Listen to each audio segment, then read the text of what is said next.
Good morning everybody. तो जैसा आप सभी बच्चों को पता है कि हमने जो कल चैप्टर शुरू किया that is D block elements. तो कल के लेक्चर के अंदर हमने डी ब्लॉक एलिमेंट्स की इलेक्ट्रॉन कॉन्फ़िगरेशन को अच्छे से समझा। इसके साथ साथ हमने इसको एस ब्लॉक पी ब्लॉक के साथ भी कंपेयर किया और लास्टली हम बात की what do you mean by the transition elements.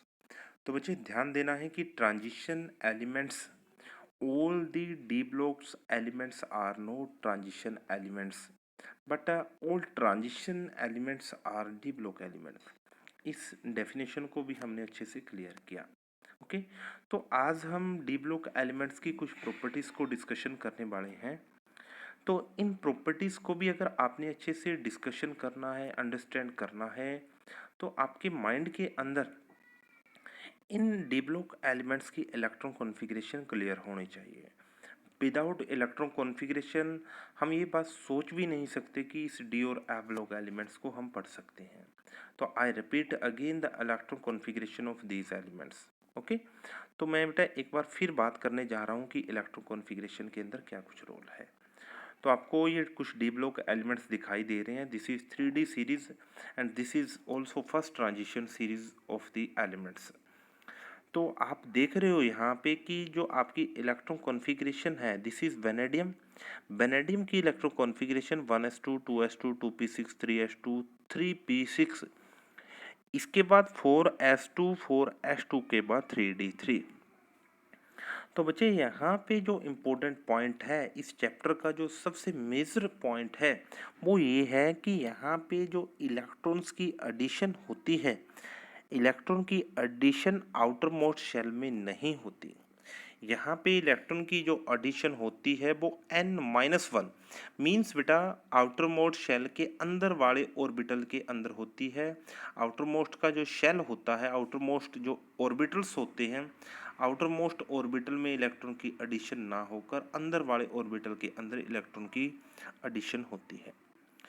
This is most important point for this unit, क्योंकि बिकॉज बेटा एस ब्लॉक के अंदर पी ब्लॉक के अंदर जो इलेक्ट्रॉन की एडिंग होती है वो हमेशा बाहर वाले ऑर्बिटल के अंदर होती है, बट यहाँ पे जो इलेक्ट्रॉन की एडिशन होती है वो बेटा बाहर वाले ऑर्बिटल में ना होकर अंदर वाले ऑर्बिटल के अंदर होती है। बिकॉज आप चेक भी कर सकते हो, बिकॉज वेनेडियम देखिए आप यहाँ पे 4s2, scandium titanium vanadium vanadium 4s2, this is 3d3।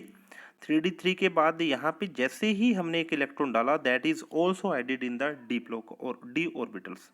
और इसके साथ साथ आप फिर देख सकते हो यहाँ पे फिर डी के अंदर ऐड होता है। फिर आप यहाँ पे कॉन्टिन्यूसली चेक कर सकते हो 6 7 8 9 उसके बाद 10 हो जाता है। तो ये this is most important point for this chapter, for this unit and for discussion and understand to the other topic of this unit. Okay इसके बाद हम बात कर रहे हैं यहाँ पे आज का जो हमारा इम्पोर्टेंट टॉपिक रहेगा properties of the D block elements. तो प्रॉपर्टीज को पढ़ने से पहले हम यही बात करने जा रहे हैं कि एटॉमिक रेडियस किस टाइप से वेरिएशन के अंदर आती है इस यूनिट के अंदर। तो बिकॉज बेटा आप सभी बच्चों को पता है कि यहाँ पे आप चेक कर सकते हो, जैसे ही हम स्कैंडियम से जिंक की तरफ मूव आउट कर रहे हैं, तो आप सभी बच्चों को पता है स्कैंडियम से जैसे ही हम जिंक की तरफ मूव करेंगे this is left to right arrangement and left to right arrangement is known as a period.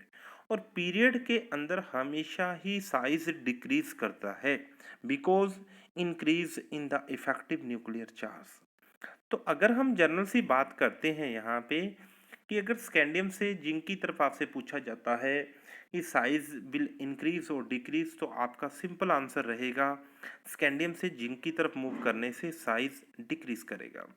But यहाँ पे कुछ एक्सेप्शनल दिखाई दिए है हमारे को, और यही इंपॉर्टेंट कंसेप्ट है फॉर दिस चैप्टर। ओके अब आप यहाँ पे देखोगे बेटा, अगर हम बात कर रहे हैं यहाँ पे जैसे ही हम scandium titanium vanadium chromium 4 elements तक मूव आउट करते हैं तो atomic radius is decrease. But जैसे ही क्रोमियम से हमने आगे मूव किया मैग्नीज आयरन कोबाल्ट और निकल की तरफ, तो यहाँ पे atomic radius will be constant, constant हो जाती है। और इसके बाद कॉपर और जिंक आ जाते हैं, कॉपर और जिंक के अंदर atomic radius will be slightly increase. तो दिस इज मोस्ट इंपोर्टेंट कि ऐसा क्यों हो रहा है। बिकॉज इन जनरल प्रोसेसेस के अंदर आपका पीरियड के अंदर साइज कॉन्टिन्यूसली डिक्रीज होना चाहिए था, बट यहाँ पे आपको तीन चीज़ें मिली। फर्स्टली डिक्रीज, सेकेंडली कॉन्स्टेंट हो जाता है और थर्डली बेटा आपका इंक्रीज हो जाता है। इसके पीछे रीज़न सुनिए। तो ध्यान देना है कि जो आपका एटॉमिक रेडियस का जो वेरिएशन मिल रहा है, एटॉमिक रेडियस का वेरिएशन मिलने का कारण वही है electron addition taking place not in the outermost shell, electrons are taking place in the innermost shell. Okay, innermost shell के अंदर इलेक्ट्रॉन की एडिशन होने के कारण ये काम हो रहा है। तो फर्स्टली आपकी एक्सप्लेनेशन यही रहेगी, scandium two chromium size is continuously decrease because increase in the effective nuclear charge. Second point आपने बोलना है कि जैसे ही यहाँ पे जो आपकी एटॉमिक रेडियस कांस्टेंट हो जाती है, कांस्टेंट होने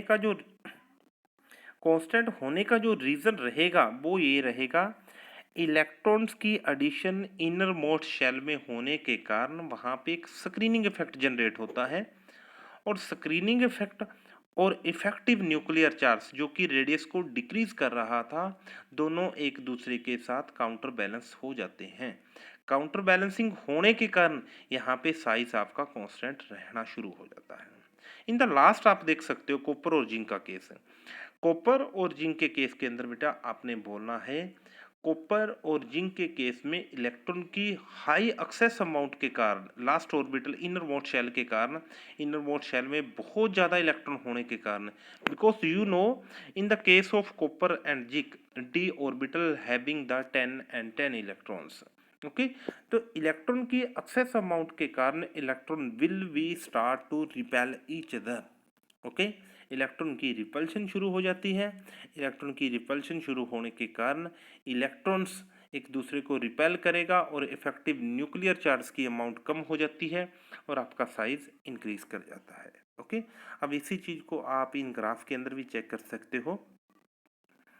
तो यहाँ पे आपको क्लियरली ग्राफ दिख रहा होगा, इसके इस कॉर्नर में मीन्स बेटा यहाँ पे वर्टिकल कॉलम के अंदर मैंने मेटालिक रेडियस को रिप्रेजेंट किया और यहाँ पे एटॉमिक नंबर को रिप्रेजेंट किया गया।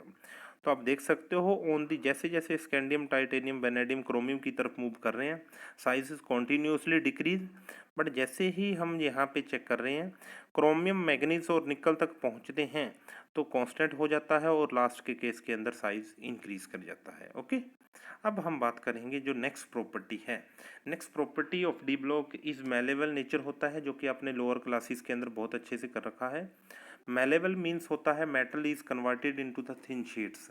सोनोरस मीन्स होता है ब्राइट नेचर होता है। डक्टाइल्स मीन्स होता है बेटा to withdraw the wires from the metal surface.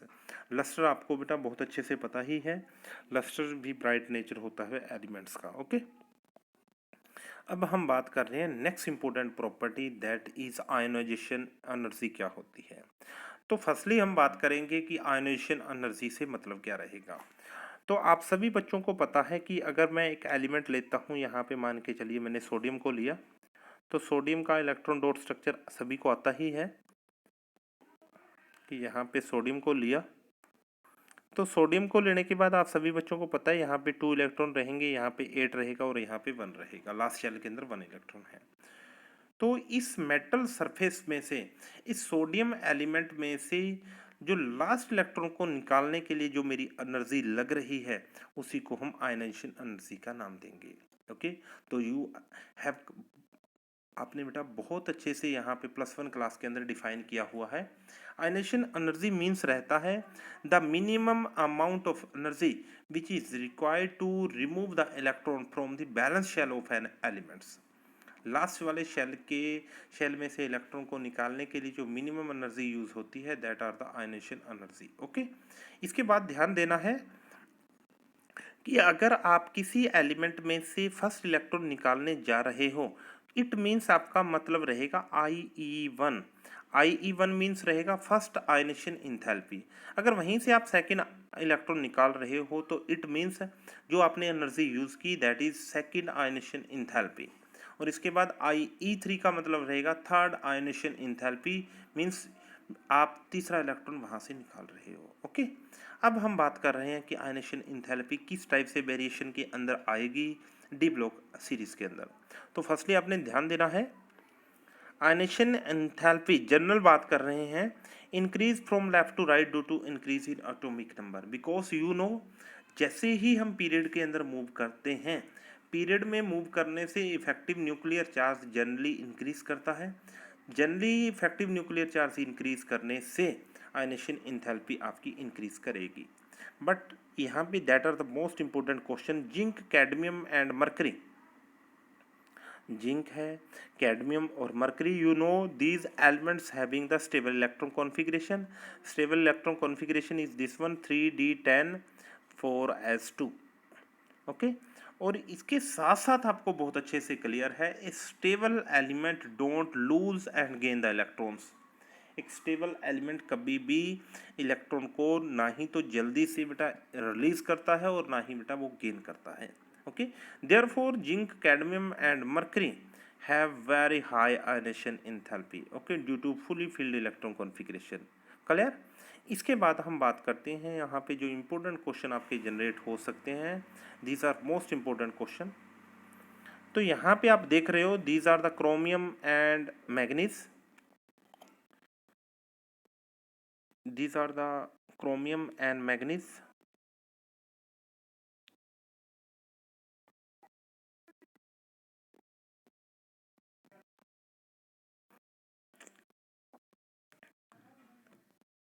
ध्यान देना बेटा यहाँ पे अपने अच्छे से, प्लीज वेट।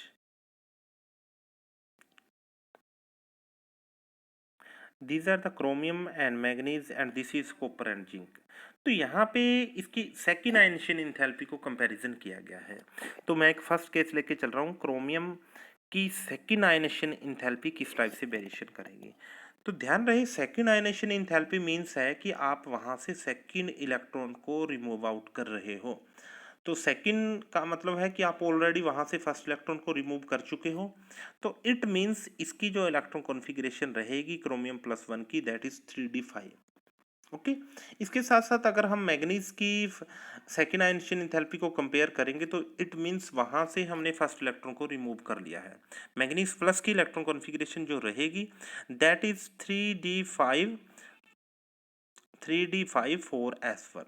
तो अब आप बिल्कुल अच्छे से क्लियरली कंपेयर कर सकते हो, क्रोमियम से सेकेंड इलेक्ट्रॉन बहुत इजीली रिमूव हो सकता है, और on the same way manganese से भी बिल्कुल, सॉरी, क्रोमियम से यहाँ से इलेक्ट्रॉन निकालना एक इम्पॉसिबल टास्क हो जाएगा, because chromium +1 having the stable electron configuration, but manganese plus से अगर हम सेकेंड इलेक्ट्रॉन निकालना चाहते हैं तो यहाँ पे आप देख सकते हो 4s1 can easily release the electron, therefore chromium having the highest secondary, chromium having the more ionization enthalpy, second more ionization enthalpy than manganese।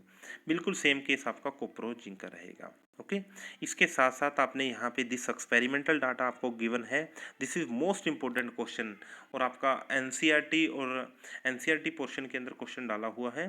तो बच्चे यहाँ पे हमने जो कंपैरिजन किया, दिस इज एक्सपेरिमेंटल डाटा, कि जो सेकेंड आयनेशन एंथैल्पी है दैट इज निकल की ज़्यादा है as compare to platinum. Okay, but जो फोर्थ इलेक्ट्रॉन कॉन्फ़िगरेशन है वो प्लैटिनम की ज़्यादा है as compare to nickel. Therefore अगर जिस एलिमेंट की इलेक्ट्रॉन कॉन्फ़िगरेशन, इस एलिमेंट की आयनेशन एंथैल्पी ज़्यादा होती है वही एलिमेंट बेटा ज़्यादा स्टेबल भी होगा।